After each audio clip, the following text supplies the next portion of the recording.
The how-to guide on investing in Pokemon card singles. I've got 4 tips for you guys and girls today. So, hey, let's just jump straight into it. Tip number 1 is essentially getting it right and timing the market.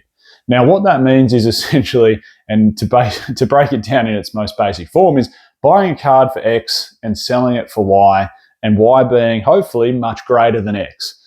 That's about as basic as it gets. Now, look, this can be wrong, and without having a huge flashy intro into this video like I normally did, I just wanted to jump straight into the tips. I'm going to give you some advice along the way. So the first one is, and the piece of advice with timing the market is, singles are incredibly volatile. You can make massive gains. In fact, you can probably make quicker gains on singles in some cases than what you can on sealed product. But contradictory to that, you can also make bigger losses. Like sealed product, generally, once it gets to a price, like sometimes it can correct itself and drop a little bit, but generally speaking, it's a pretty slow climb up as less supply hits the market. Now, with singles, quite often, they're not going anywhere. Generally, more supply hits the market. So unless there's demand for a particular card that forces the price up, sometimes we can see pretty rapid price corrections. But in this case, tip number 1 is just timing the market. And to give you some examples, Fusion Strike has been going pretty bonkers lately. Like the Gengar, if you bought it literally like 3 months ago or 4 months ago, it's a $280 card. Now it's a $530 card. So literally you've nearly 2x your money or 100% gains in the space of 3 months if you'd timed it right. Now, who would have known that would have happened? Look, singles, like I said, that's the biggest tip with them is they're just so volatile. So timing the market can be really, really difficult. Sometimes it's just nice to collect the singles that you want, and sometimes they pop off, and sometimes you get it wrong and they might drop in price a little bit. But another one that's absolutely exploded, Umbreon, the VMAX from Evolving Skies has gone from like $800 to $1,500. And, when it got to that $800 price, or even when it pushed to that $1,000 price, a lot of people probably thought, this card doesn't have much legs left. And what do you know? It's pumped up to nearly, I think it's $1,450 now. So, if you'd bought in at one of those at 800, again, you've nearly 100% or nearly doubled your money. So nearly 100% profit there. So the first thing you can do with singles to make money off them, which, hey, look, you might be incredibly good at timing the market, but the first thing you can do is just buy low and sell high. And maybe that means holding for a space of 3 months. Maybe that means holding for a space of 6 months. Maybe you get super lucky and you've literally bought it and a month later it's absolutely rocketed in price and gone up by 80% and you think it's a good time to sell.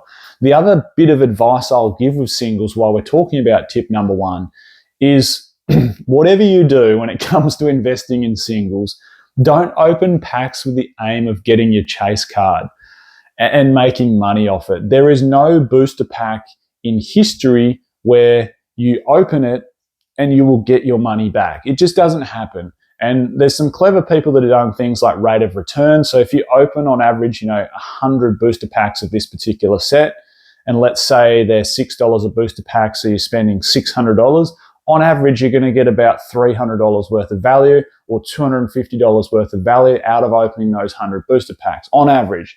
And then there's other sets where it's way lower than that. You might buy $600 worth of booster packs and only pull $150 on average worth of value out of it. So my point is, never open packs as a singles investment tool.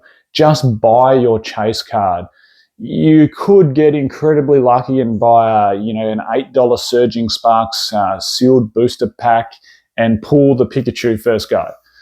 Or you could open 1,000 packs and not pull it because its pull rate is about 1 in 1,000. And that's not even to say you're going to get it if you open 1,000 packs. So that is tip number 1, timing the market and getting it right when it comes to singles. Before we jump on to tip number 2, I just wanted to give a shout out. We're back on board with today's sponsor, which is the Shiny app. There is a new update, so if you do have the app, please update it. If you don't have it, I would urge you to download it. It's an awesome app. It's an app where you can put all your singles, all your sealed investments inside there. It constantly updates pricing multiple times a day across multiple sources, TCG Player, eBay, etc., etc. There's a new feature added on, and I'll show you how to get into it. Of course, you can filter by set, which makes it easy when you're inside a set. You can filter by highest price to lowest price. So you can see the top hits inside a set. You can see what the sealed price is worth. But now the price charting's been updated where you can grab the data point across any part in the Shiny app to see, you know, what the price was a week ago, 2 weeks ago, 3 months ago. So this is an awesome app for tracking how your sealed and singles Pokemon investments is going. It'll give you profit percentages, etc. along the way. Link will be in the description to download it. Tip number 2 with singles and investing in singles. This is the grading play. Now, Scarlet and Violet Era has brought in, I guess, a new format to the grading play, or it's enhanced it a little bit. Like it could be done before, of course it could be.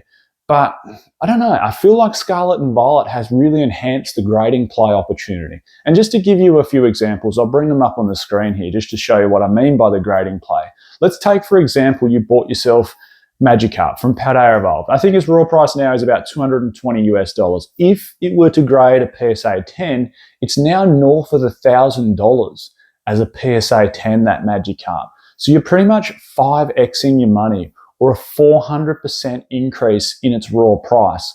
Now, albeit it's difficult to grade, that's why there's a big discrepancy between its raw price and its PSA 10 price, because I think it's like a 22, 23% chance of it grading a 10, because, you know, print quality was pretty damn average when it comes to Paldea Evolved, and the illustration rares in some cases are harder to grade because you've got that flat sort of foil finish on top.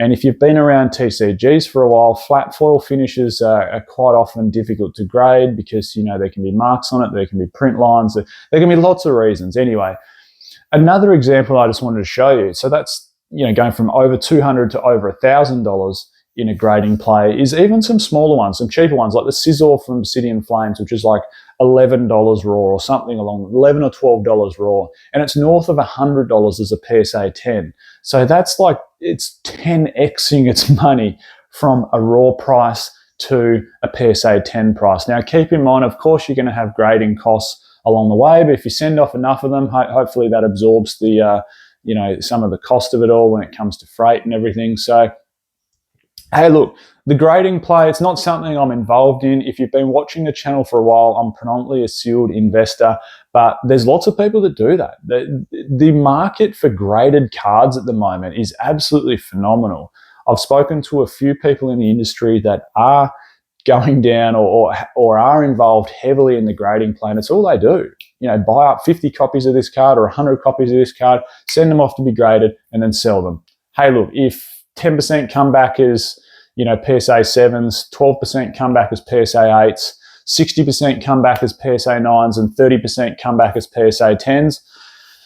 It all comes out in the wash and there's money to be made there. Like, there's people that do that and, you know, profit quite well off it. It's an opportunity in Scarlet and Violet in particular, I think, where people will want to buy slabs, like particularly from PSA, and you can see the increase in the amount of graded cards across all the grading platforms, but PSA in particular.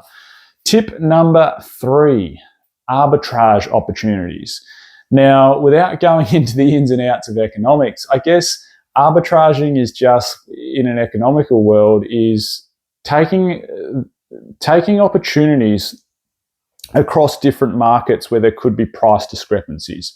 So what I mean by that in the Pokemon card world is, you know, here's an example here just to show. It could be across different selling platforms, or it could be in the Pokemon card world across different markets.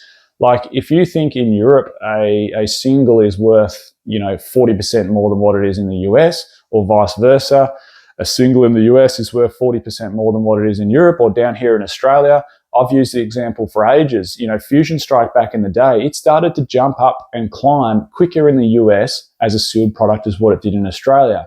You know, it jumped to nearly, you know, $160 a booster box very quickly, when it was still, you could buy it at like 170 Australian a booster box for quite a while. So, you know, there's opportunities across different markets, and there's opportunities for arbitrage across different selling platforms. So a couple of examples that I'll bring up on the screen here. You know, the Umbreon VMAX, this is going to show up as the biggest opportunity because it's the most expensive card, but you'll see the price discrepancy between things like TCG Player and eBay.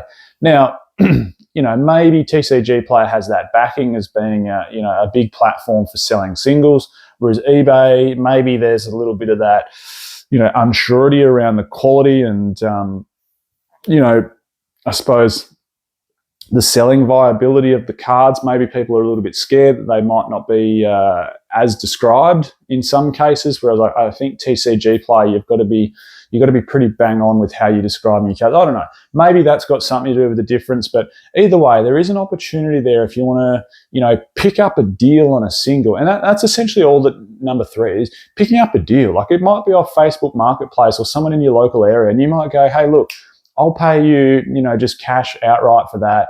Can meet up in person, then sell it on TCG Player and make yourself a little bit of money.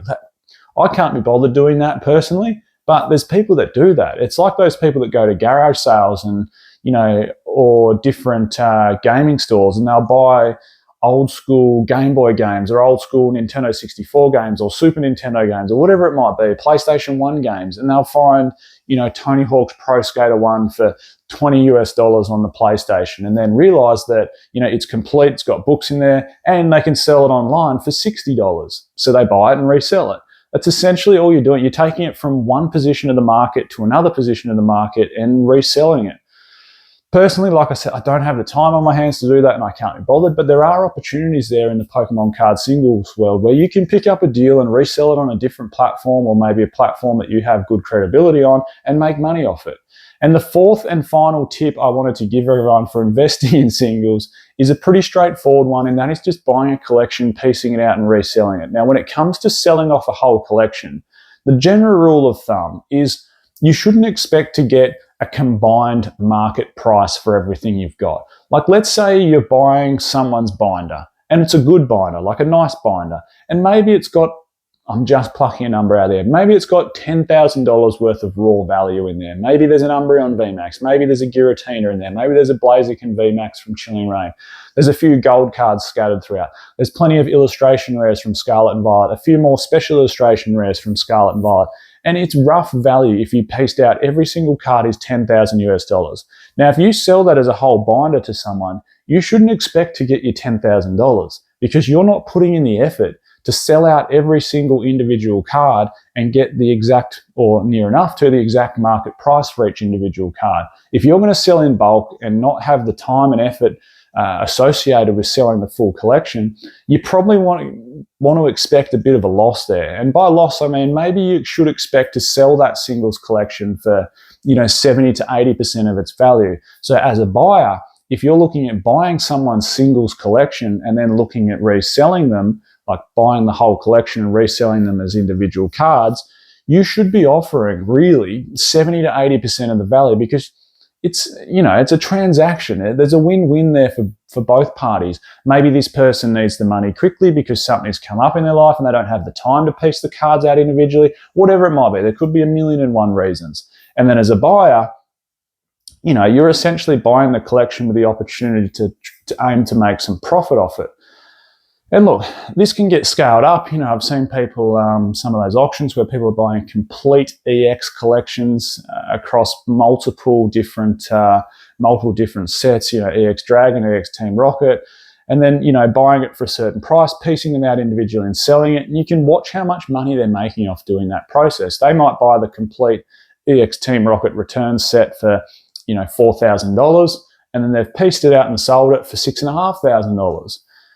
Again, I don't have the time to do that. What I'm saying is these are 4 opportunities to make money in the singles Pokemon card world. So just to rehash them really quickly. One is just timing the market. So buying the card at a particular price, selling it at another, and hopefully making money across the way, whether it's 2 months, 3 months, 6 months, 12 months, could double your money, make 40%, make 50%. That's tip number 1.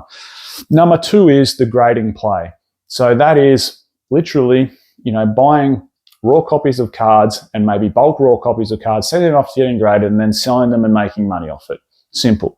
Number 3 is that arbitrage opportunity, taking advantage of different markets, whether it's in-person, Facebook, TCG Player, eBay, and selling them on a different platform to make money. And then number 4 is, of course, buying out someone's whole collection at a portion or a percentage of its market price and then reselling it, hopefully piecing them out as singles at their market price so you can make money off it. There we go. I'm Michael. This is Pokey Oz. Catch everyone next time.